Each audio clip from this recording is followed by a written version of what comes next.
They say one careless joke can ruin a lifetime of love, but I didn't believe it until the night I lost everything with just 9 words. This is the story of how a silly TikTok prank destroyed my marriage forever, and I hope you learn from it.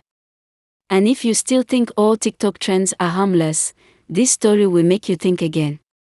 Once upon a time in the bustling city of Lagos, there lived a young woman named Samantha. She was every Lagos man's dream woman. Samantha was beautiful in that natural, God took his time kind of way. Her skin was like freshly polished brown leather slippers from Balegan Market, the kind that catches the sun just right. Her hips swayed like the Lagos-Ibadan expressway on a bad day, and her smile could calm Okada riders in Lagos traffic. Samantha was also an excellent cook. Not just the jollof rice kind of cook. No, Samantha could turn plain beans into something you'd swear was made in heaven's own kitchen. She made ifo riro so good, rumor had it that her neighbor's husband started coming home early on Wednesdays just to smell it. She wasn't just fine and domestic, though. Samantha was smart. Sharp like fresh razor. She had a decent banking job, a small but neat apartment, and a way of carrying herself that said, I know my worth, and I don't need to shout about it. Her friends, Ekemi, Ifeoma, Tola, and Chioma often teased her that she was wife material, 25 yards. Samantha would just laugh, stirring her pot of stew and say, it better be 30 yards, I beg. Inflation is real. Samantha's life was good, if not perfect. She had her routines, work Monday to Friday, family visits on Sunday, and market run on Saturday morning.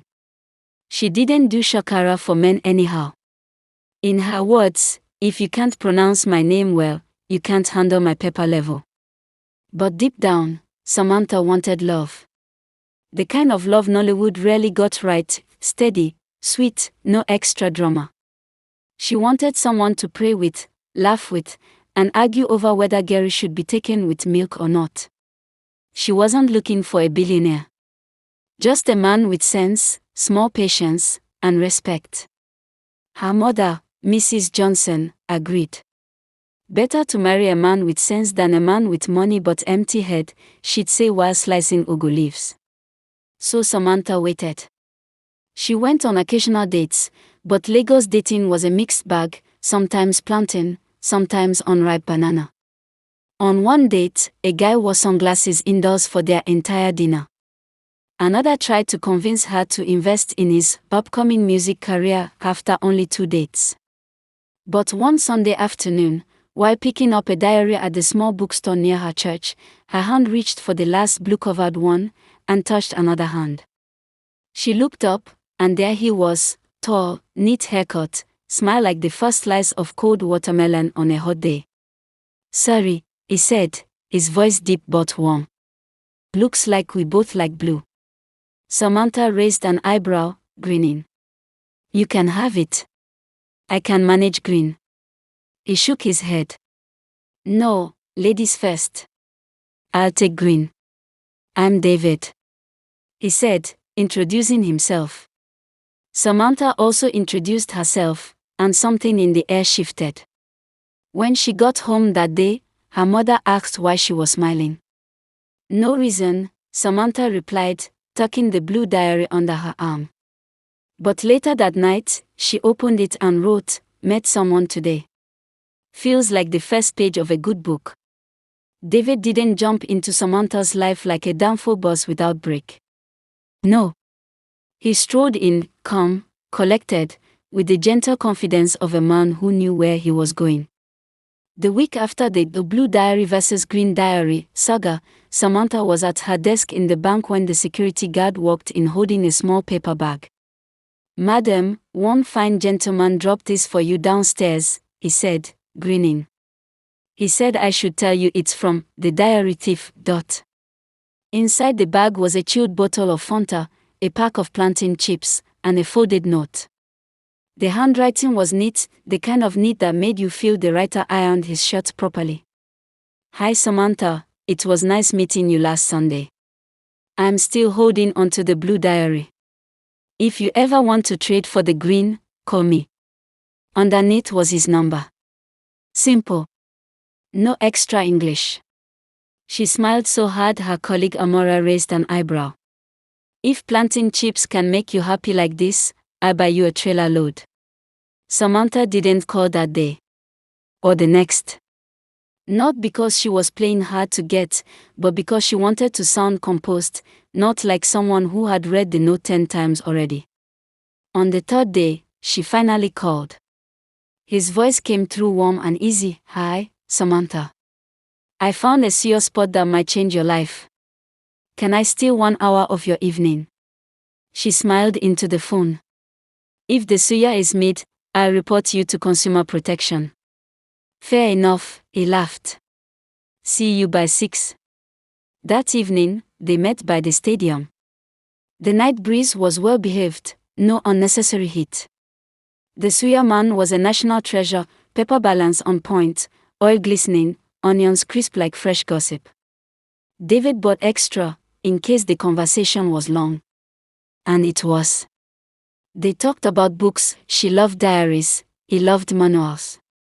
For movies, she was all about romantic comedies, he was more documentaries but promised to try. And Lagos traffic, a topic that united all Nigerians. He listened. Not the impatient "are you done" kind of listening. Real listening. When she mentioned her late father, he didn't rush to say sorry. He just nodded, giving her space to finish. When she joked, if a man can't wash plate, he shouldn't eat twice, he laughed like he meant it. Noted, chef, he said. Their second date was a walk at Freedom Park. David showed up with roasted corn and ground nuts, like a man raised well. Samantha wore a simple dress, the color of evening sky. They strode, steps falling in sync without trying. He carried her tiny bag even though it weighed like 2 feathers. And he didn't try to over-impress. He was just himself. Over time, they started meeting everywhere, small places, small budgets, big laughter. He called when he said he would. He sent proper good morning text, not a GM. He remembered the little things she told him, and sometimes showed up with plantain chips when she'd had a hard day. One Sunday, he met her mother and younger brother after church. He arrived with a basket of fresh fruit, greeted properly, and even helped wash plates after lunch. Her mother's eyes softened immediately. Her brother, Daniel, dragged him into football talk, and soon the two were arguing like old uncles in front of a newspaper stand. That night, Samantha wrote in her diary, I laughed with my whole face today. The months rolled on like a smooth high life song. Wednesday nights meant cooking stew together. Friday evenings were for walking past the Akara woman who always winked at them. Saturdays were market days, with David pushing the trolley like it was a Bentley. On Samantha's birthday, he turned up at 7 a.m. with a handwritten card and a cake that read, to the girl with diary swagger. The card inside said, you make small moments feel like public holidays. She hugged it to her chest and smiled like a woman who knew she'd found something rare. One evening, David chose the same park where they'd once sat eating roasted corn and laughing about how Lagos traffic could destroy true love. The sun was just setting, painting the sky with soft gold and pink, the kind of evening that felt too perfect to be real. They walked slowly, the breeze gentle against their faces. Samantha was mid-laugh about something silly when David stopped and turned to face her fully. I don't have any prepared speech, he said, his voice low but steady, and I'm not about to start forming poetry now. I just know this, I don't want to do any more Wednesdays without you. Or Fridays. Or any day, really. Will you be my person? His eyes held hers, calm but searching, like he was already picturing a lifetime in her answer. Samantha felt her chest tighten in the best way. This wasn't one of those loud proposals with strangers clapping in the background. It was just the two of them, standing in a quiet park, holding the weight of a simple question that meant everything. Yes, she said softly, her lips curving into a smile that reached her eyes. Yes, David. He pulled her into a hug, not quick, not showy, but warm and certain, like a man making a promise with his arms. For a moment, they stayed like that, the noise of the city far away, the evening light wrapping around them like it was on their side. When they finally stepped back, David grinned. Good. Now we can start planning how to keep the kitchen clean without fighting. Samantha laughed, and just like that, they began walking again, hand in hand, talking about small things that already felt like the start of big things. The wedding came like the arrival of Hamilton after a long hot season, fresh, welcome, and full of new air. From morning, the street outside Samantha's family house was alive. Neighbors peeped from balconies, children ran around wearing clothes too clean to stay clean, and the caterers were already arguing with the DJ about where to place his giant speakers. Samantha's girlie sat like a crown, sharp enough to slice bread. Her dress was simple but dangerous, lace that caught the light and a smile that made aunties whisper, "Fine girl, fine smile," and she even knows how to cook. She stood in front of the mirror, hands slightly shaking, not because she doubted David, but because it all felt too good. Too real. Meanwhile, across town, David was with his guys, best man Connor, cousins Emeka and Tond, struggling to get his abode to sit right. "My guy," Connor said, adjusting the cap on his head, "just remember to breathe. And when you see her, try not to faint." By noon, the hall was a rainbow, girlie of every color, lace fabric shimmering like the sea. The MC, a man with jokes for days, welcomed the guests like a carnival host. Drums rolled, talking drums replied, and the air smelled of jollof rice, fried meat, and palm wine. When Samantha walked in, the hall didn't just look, it paused. David's eyes found her instantly, and for a second, the noise faded. He didn't see the crowd, the cameras, or the mountain of rice in the corner. He saw her, his person, the woman who had argued about diary colors and ended up coloring his life. The vows were short but steady. They promised God, family, and each other that they would choose each other every day, whether the sun was shining or Nipa had taken light again. Rings exchanged, prayers said, and the kiss, soft, respectful, but enough to make the MC shout "NN." Small children, close your eyes, oh. The reception was pure Lagos joy, cousins spraying money, aunties dancing in heels that were clearly fighting for their lives, and uncles forming dance battles they couldn't win. Samantha's friends, Kemi, Ifeoma, Tola, and Chioma, were there in matching also Ebi, their laughter loud, their phones busy capturing every angle. Later that night, when the music had died down and their cheeks hurt from smiling, David and Samantha sat in their new apartment, surrounded by unopened gift boxes. "We did it," David whispered, holding her hand. She smiled. "We did it, and it's just the beginning." Married life suited Samantha like gold suits brown skin. She and David built routines that were simple but sweet: Friday night akara, Sunday evening walks, weekday prayers before work. David called her "my chief accountant" when she balanced their budget, and she called him "my chef" when he made his famous pepper soup. But where there is happiness, envy sometimes rents a small shop nearby. Her friends still visited. Kemi would joke, "Madam married woman, no forget us single people." Ifeoma always had her camera ready, she was building a gallery of Samantha and David moments. Tola asked about David's job often, always, just curious. And Chioma? Chioma just watched, quietly. One afternoon, during a small get-together at Samantha's place, the topic drifted to TikTok trends. Kemi pulled out her phone. "Have you seen this TikTok trend? Wife tells husband she wants a divorce to see his reaction." She laughed so hard she had to hold her belly. Samantha frowned. "That's not funny. Divorce is not something to joke about." Ifeoma waved it off. "It's harmless. My friend did it last month. Her husband almost cried, then he bought her flowers. Mine hugged me and said he would change," Tola added.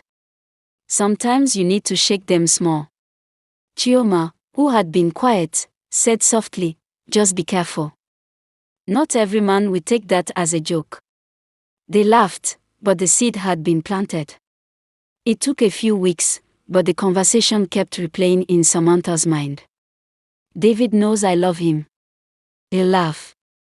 It will be harmless. One Thursday evening, while they ate suya and watched TV, she turned to him and said, "David, I'm not happy anymore. I think we should get a divorce." The words left her mouth like stones. David's smile froze.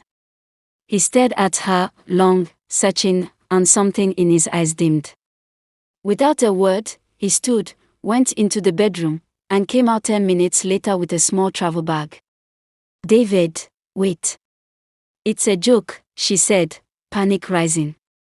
But he brushed past her, opened the door, and walked out into the Lagos night.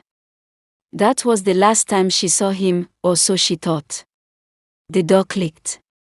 The house changed. It felt like somebody had opened the windows and poured the night inside. Samantha stood there, phone in hand, heart in throat. She called David immediately. It rang twice, then voicemail. She called again. Voicemail. She typed fast, "David, it's a prank. I'm sorry. Please come back." No reply. She paced the living room like a guard on night duty.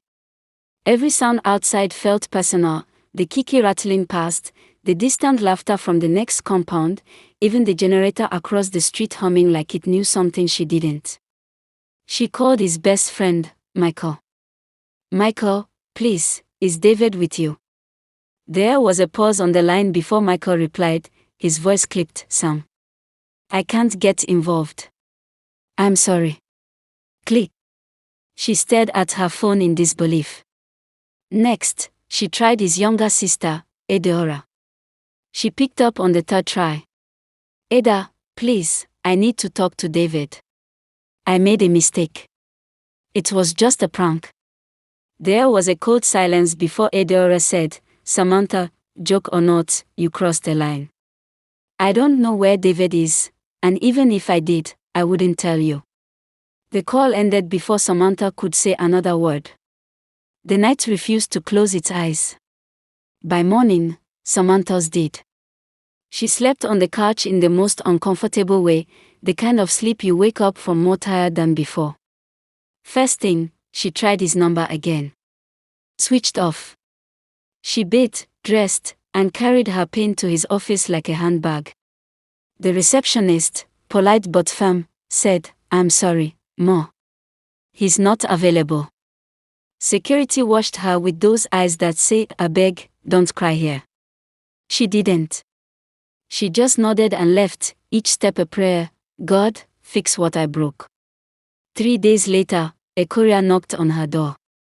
A large envelope. Inside, divorce papers. Fresh. Dated 2 days ago. Samantha sat on the floor, knees pulled to her chest. This wasn't supposed to happen. It was meant to be harmless fun. But now the fun had swallowed her marriage whole. She called her friends, desperate for advice, desperate for support. Kemi didn't pick up. Ifeoma read her message and didn't reply.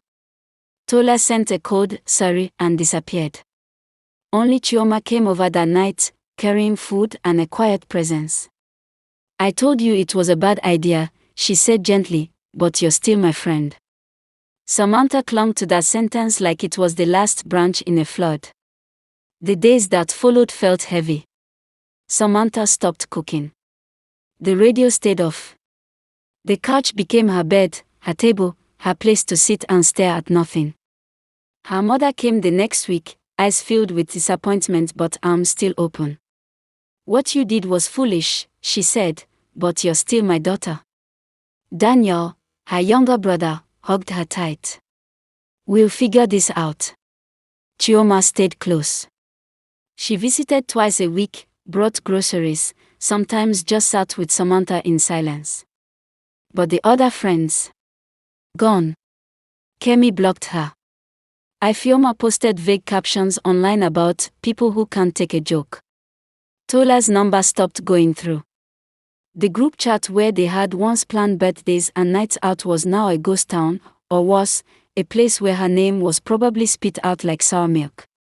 At night, she replayed that evening over and over. The way David's smile disappeared. The way he didn't even argue. Just left. And the more she replayed it, the more she saw the truth. She hadn't just broken his trust with her words, she had humiliated the love they built. Weeks passed. Samantha lost weight without trying. Her hair stayed tied up, uncombed. She avoided mirrors, because the woman staring back wasn't her. She stopped going to places they had gone together, the suyo spot, the park, even the supermarket where they'd argued over biscuit brands. Her mother kept urging her to eat. Daniel kept trying to distract her with small jokes. Chioma kept showing up, even when Samantha didn't feel like talking. One afternoon, as she was folding laundry she barely recognized as her own, she caught herself in the mirror. Her skin looked dull. Her eyes were empty. Her shoulders sagged as if they were carrying the whole month on them. That was the moment she whispered to herself, I can't keep living like this. It wasn't a loud declaration. Just a quiet decision to try. Samantha started small. She opened the curtains in the morning. She made tea. She took slow walks around the block. She blocked the friends who left her, not out of anger, but to stop the bleeding. She deleted their photos, cleared the chat history, and let the silence be a clean slate. Chioma encouraged her to join her on errands. At first, it was just grocery runs. Then a Saturday trip to the fabric market. Then lunch at a small cafe. Her mother taught her a few new recipes.